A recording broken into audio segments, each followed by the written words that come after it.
Welcome to Beyond the Comfort Zone Live. This is the show where we push leaders to step beyond their comfort zone, challenge their thinking, and accelerate their success. I'm Aviva Leebow. And I'm Renee Klein. As Vistage chairs, we've seen firsthand how powerful it is when high caliber leaders come together to push beyond their limits. Because no matter how much experience you have, you don't know what you don't know. When you're at the top, getting honest, unbiased feedback is tough, and spotting your own blind spots is even tougher. That's where the magic of peer groups comes in. Our mastermind style groups aren't just about networking, they're about real collaboration, a space where leaders challenge each other, hold each other accountable, and unlock growth they never thought possible. And that's what this show is about, too. Every episode, we explore ideas, challenges, and leadership breakthroughs to help you make smarter decisions and scale your impact. So if you're ready to think differently, stretch your limits, and take your leadership to the next level, And you're in the right place. Let's go beyond the comfort zone. our guest today is Scott Baker. Scott has over 25 years of comprehensive in house global HR expertise, and he's successfully navigated diverse industries such as high tech, real estate, manufacturing, service, med devices, and SaaS. Specializing in offering fractional CHRO and HR support akin to a fractional CFO, he dedicates his skills to companies with about 10 to 500 employees, concentrating on various facets of HR, including strategy, systems, technology, processes, policies, leadership development, and state federal compliance. Scott excels at both the strategic level and hands on involvement, demonstrating a versatility that allows him to seamlessly transition between high level decision making and detailed implementation. He has a master's degree in HR. He's distinguished as a certified global HR professional and recognized as a leadership coach by the ICF, the International Coaching Federation. So without further ado, I'd like to welcome Scott Baker to the show. Scott, thanks for being on Beyond the Comfort Zone. Thank you. Welcome, Scott. Thank you, We're Renee. Thank you, Aviva. very excited to have you here today. Your background is certainly full of HR expertise, and our businesses and leaders we work with certainly ask a lot of questions, and HR is top of mind. Um, I'm curious, Scott, as I say that, a lot of leaders have very different views about what good HR looks like. Um, what do you say to that? Mm, that's a really good question. What does good HR look like? I think there's a lot of discrepancies about what people think. Some people think it's mainly compliance, it's payroll, it's benefits. But the real value of HR is when you're part of the business, when you really understand the business objectives, and HR aligns itself to helping the business meet its objectives. And most company objectives have something to do with people. Yes, it might be a financial Yeah. objective, but it's the people that gets you there. So, Scott, a lot of people think they understand CFOs, they know what that looks like, but not as much for HR. Can you kind of describe the things that you hear often that people think HR looks like, but how you interpret it? Mm. Well, what's been in the news a lot is the compliance of HR, right? DEI, people think about HR as being DEI, and those are all important aspects of it, but it's not the main aspect. And I think about the CFO role, and the CFO role has not really changed in the past 10 years significantly. Mhm. And everybody kind of knows what a CFO does. You know what a good CFO does. If you ask 10 CEOs, they'd be able to tell you within probably 80% of what a good CEO looks like. HR, it's all over the place. It can go from, oh, you're really good at doing payroll and there's no mistakes when you do payroll, to my HR person is very involved in the business. They help me see around the corners. They're strategic. They're helping me to retain employees, hire employees, motivate employees. They're helping the leaders to become more effective leaders. They're helping me to meet my business objectives. And I couldn't do it without my HR person. And that's really what you want to hear. That's really the where HR should be positioned. The other thing that people don't realize is there has been incredible changes in the HR function over the past, let's just say 5 years, right? You've had the COVID pandemic, you've had the great resignation. Now you have layoffs happening all around. You have AI coming in. How's that affecting HR? How's that affecting other functions like finance, like customer success or customer service, or even sales and marketing? It's huge. So I almost say that HR has to reinvent itself at least. I used to say every 3 years. Now I would probably say every 18 months because it is changing so fast. So what does it look like today then, versus 18 months ago? Yeah, so today it's very focused on being lean. It's very focused on, you've got a lot of this return to work policies that are in place or hybrid policies. It's developing leaders. An incredible amount of leaders are retiring. And that's why it's so important to develop those leaders through organizations like Vistage that gives them the opportunities and the talent and the tools and the experience to grow in the leadership roles. Every client that I have is struggling right now with leadership.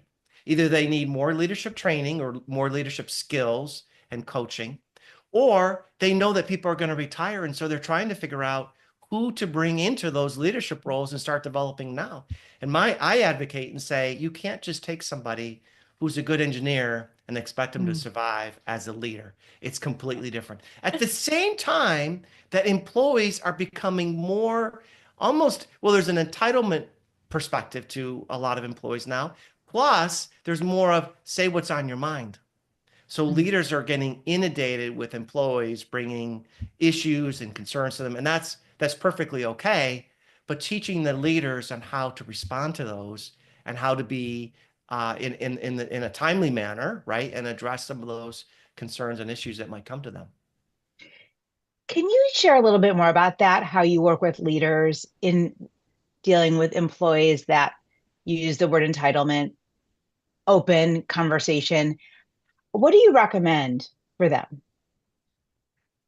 Well, it really depends on the situation, and it really depends on the leader, right? So the leader, I always talk to a leader and find out what their skills are and what their abilities are, right? Because they might have natural talent just connecting with employees. They might have the natural talent for being able to say no. They might have a natural talent for trying to find out what is the root cause of a situation. And so really working with those leaders to understand where they're coming from. But generally, um, I would almost say that, a lot of employees in general, they really want to be acknowledged by their leader, and they really want to feel like they're a person. And if a leader can start there in developing a relationship of respect, not friendship, but respect of their employees, if they're empathetic, that they don't look at employees being a number. I would say a lot of those little issues kind of get resolved on their own, just through conversation, just through regular interactions and that sort of thing. It's an interesting thing to, yeah, use the difference between respect and friendship, because I see a lot of leaders struggle with how do I have a relationship, but how do I make sure I can hold them accountable, like that dynamic. One of the things that I'd say is a lot of the issues we process as groups tie to people, which is why I think it's so important why I have, why I think we asked you to speak today, because people's the heart of an organization. I will say, though, many of the companies we work with have a PEO as a partner. So I'm curious, how do you see the role of strategic HR when there's a PEO involved? Well, a PEO is a professional employer organization. They basically take over all the payroll and the benefits piece and the compliance piece for a company. And they're an HRIS platform, and they basically do all those other tasks. So a PEO is focused mainly on the bottom level or the task or the aspects of HR.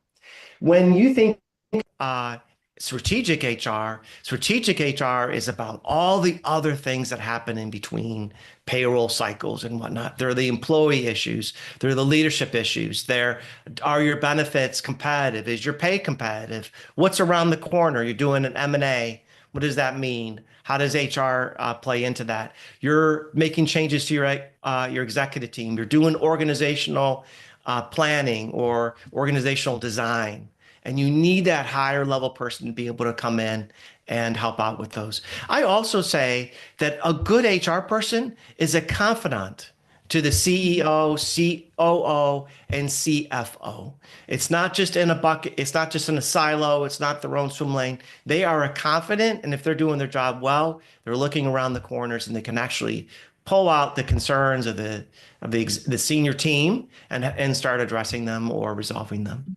Yeah. I wonder, I guess, to hear that because I commonly hear Yeah. we have a PEO, that's enough. We don't really have that HR business partner. And Mhm. I think that's a gap I see in a lot of small to mid-sized businesses.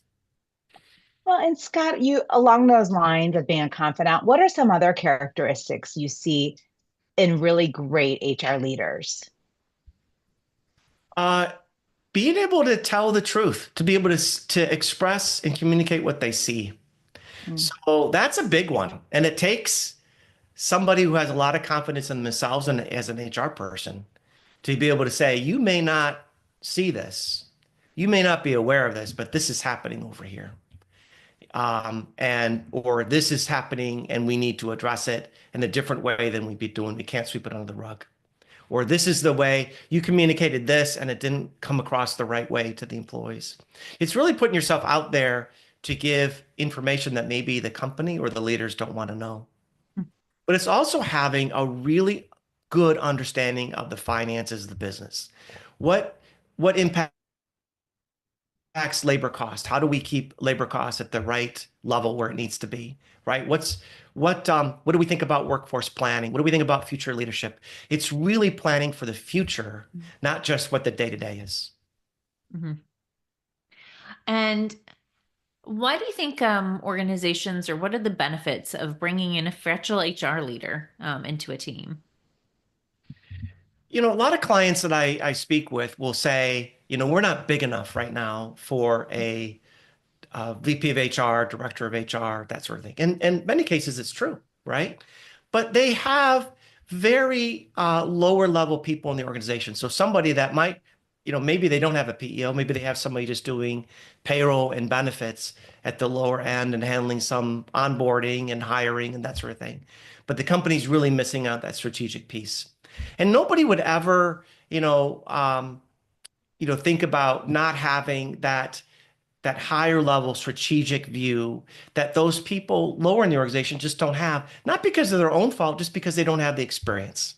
Mhm. You know, if you're climbing a mountain, you want somebody as a guide who's actually climbed that mountain that can show you the right path to get up the mountain, right? You Mhm. don't want somebody who says, yeah, I've climbed a few hills.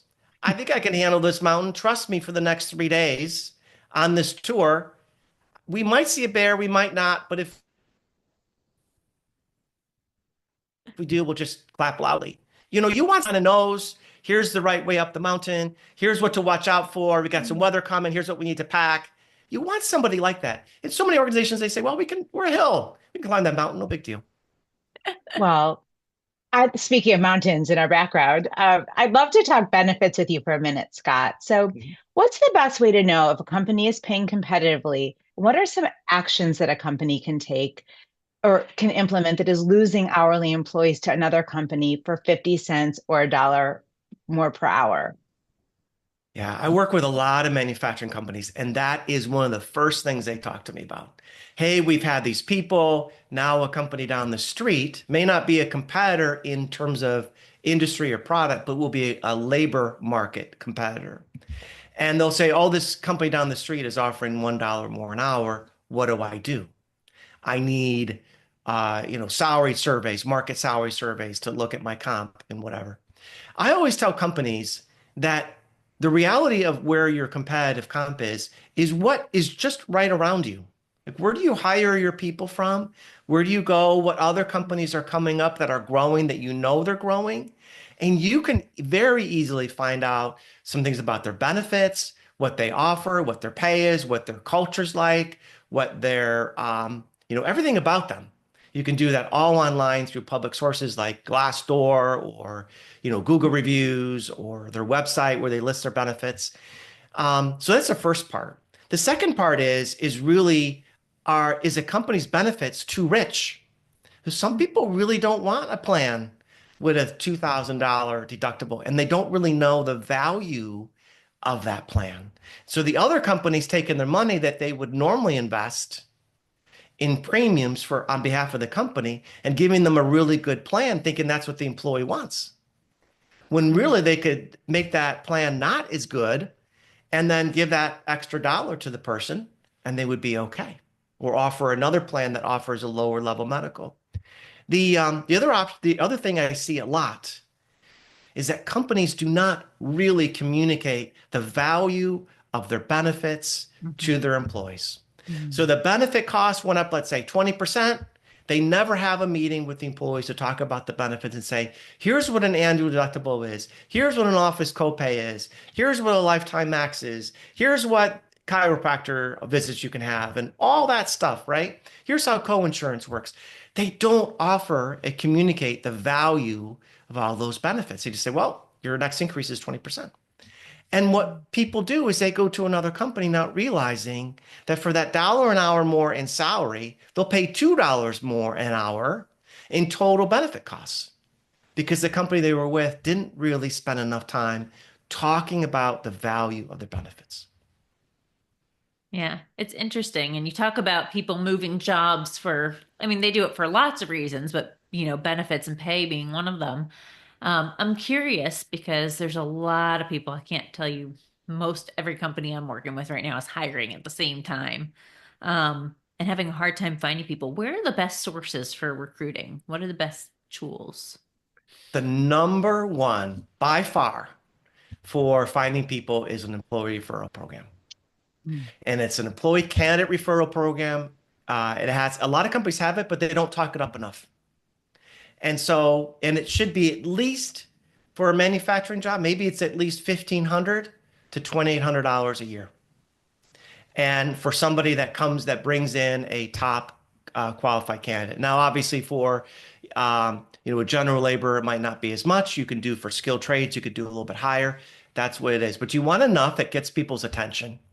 And the other thing is, it can be also a great retention tool because you can structure the candidate referral program so that the candidate has to be with you 90 days, 6 months, a year, and you pay at that point to the employee that referred the candidate.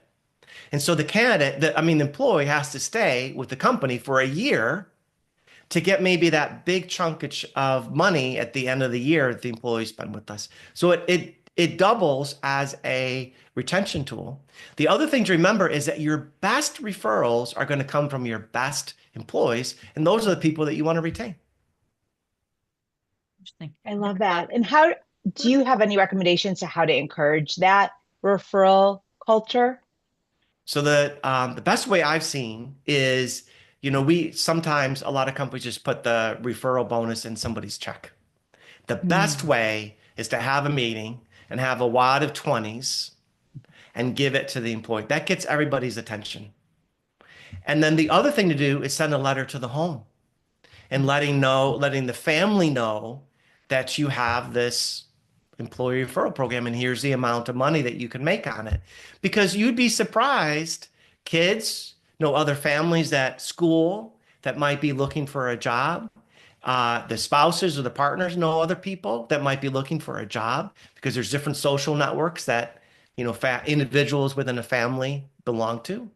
And so getting the whole family involved in what is an employee referral program is plus a lot of people don't realize that employee referral programs don't necessarily mean that you have to have had that person over your house for a barbecue. It could be somebody. I've seen companies pay out employee referral programs for employees met somebody at a gas station, like a cashier or somebody working at a gas station, and they referred the employee to the company and got paid an employee referral program, which is excellent. It's funny. Someone once told me along the same lines, a Vistage speaker actually, that some of the most successful employer referral programs you've seen have had something that has been experiential for the spouse. Like the benefit isn't just money, it could be a vacation for them or a nice dinner plus some cash or something like that, so that the spouse definitely benefits from it. So they keep saying, refer, refer, refer, or here's somebody to refer. So I think that's very interesting. Um, the other thing, obviously, you just mentioned, retaining employees, to retain them and help keep them in your company. you need to train and develop them. What are some of the tools, techniques people can use today to train and develop their team members, either to the next high potential position or to leadership roles? hmm Well, retaining an employee is more individualistic than anything else. There's not one thing that you can do for all employees. But what I will say to you is for the audience to think about how does a recruiter or how does another company recruit your employees? What do they say? Do they say you can work for a great leader? You can learn a new technology. That happened a lot when there was a lot of demand for software engineers. They would say you can work on a new technology. We'll train you on this. Is it, it'll be closer to your house? Is it, we'll develop you in your career or your skills. You'll be able to learn X, Y, Z. And if you can think about how a recruiter is going to approach your employees, then think about what you can do on your end to avoid that. So what I find in a lot of companies is a lot of companies and a lot of employees have never had a career development or skill development discussion with their leader. They have never been asked, Scott, what do you want to do for your career? What new skills do you want to develop? What new experiences do you want to have that will develop you and grow you? And not everybody wants to be a leader. We always think about career development. Oh, you want to be a leader. That's not true. It might be that I want some variety to my job if I'm in manufacturing and I want to learn a different piece or a different methodology or a different technology, whatever it could be. And everybody is different. But when you have those conversations, it's more than money. The leader's actually showing that they're connecting with the employee one on one. And I am absolutely amazed at how many people would say, I've never had that with my manager. Well, I'm going to segue into this next question, and it has been a hot topic amongst all of the leaders that I work with: return to work, hybrid, and remote work. Everyone's talking about it, Scott. What's your perspective, and what are you seeing? Mm. It is all over the map, isn't it? Everybody's got a philosophy on it, and it's really interesting. Um, and a lot of companies are rumored to be using return to work as a way to reduce their workforce too at the same time. So that's creating a lot of people looking for jobs and whatnot. Um, it really comes down to have we really trained our leaders and our employees how to effectively work in an all remote or hybrid work situation? When I talk to a lot of employees say that they don't have the collaboration with other employees that they'd like to have. They're saying that. So how do we, or have we really trained our employees on how to be collaborative, how to work with each other, how to support each other when they're working remote? So I would say, I would advocate that maybe a lot of companies are saying, come back to the work full time or come back to the work hybrid. But I would also say that employees can also say together, here's what we agree to do as a team to be able to work more remote work hours. Because I've actually seen companies bring employees back and the employees get to meet each other. They then learn how to support each other. The leader knows how to hold people more accountable for what they need to do.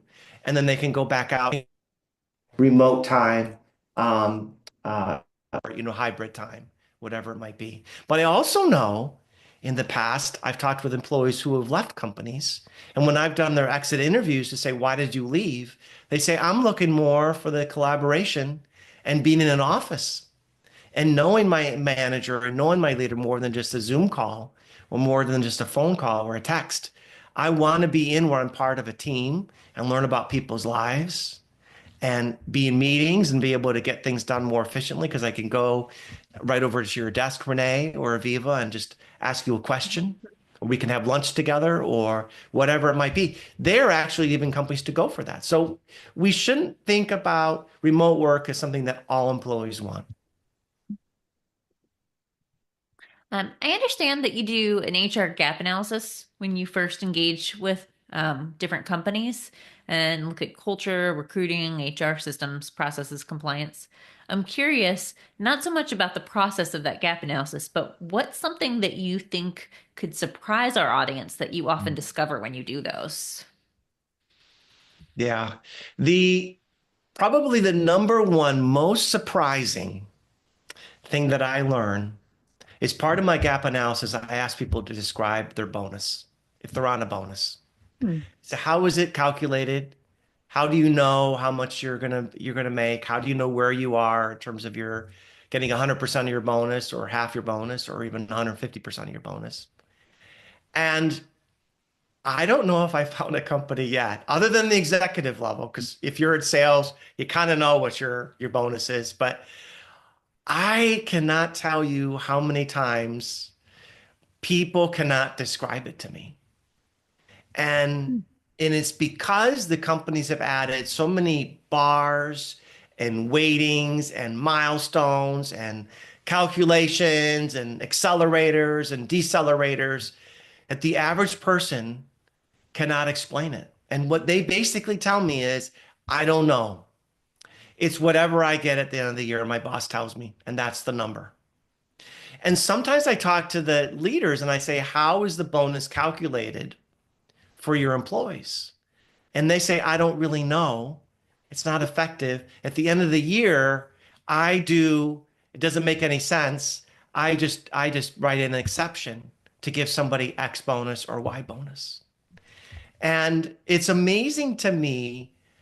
It almost 100%. I'd love to go to a company and everybody says, here's my bonus and here's how it's calculated. It does not matter if you're manufacturing, if you're high tech, if you're small company, large company. Invariably, that's what happens.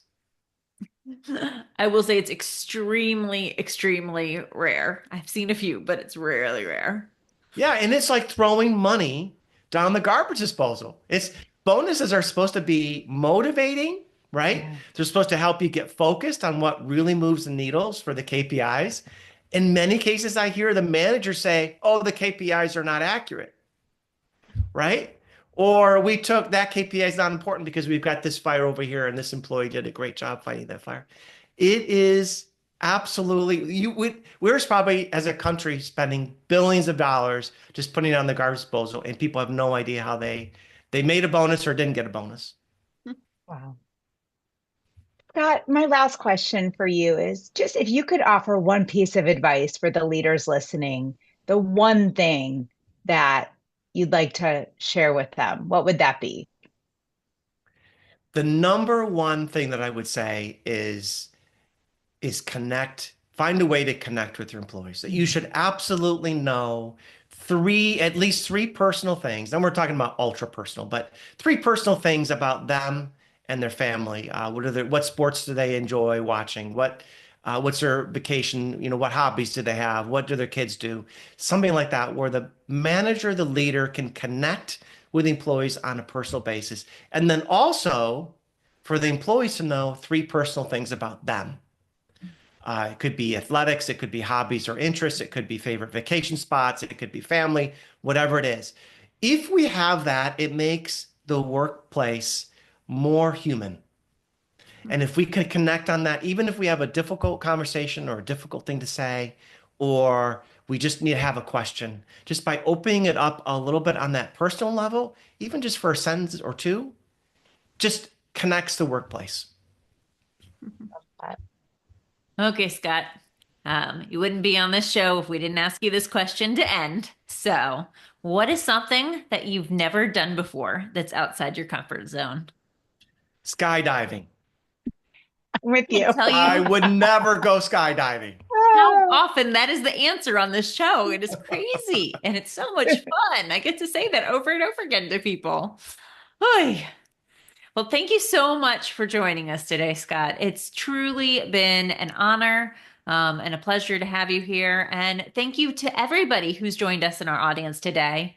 Until next time on Beyond the Comfort Zone, we encourage all of our viewers to try something new outside your comfort zone because that's where growth occurs and life begins. Have a great day, everyone.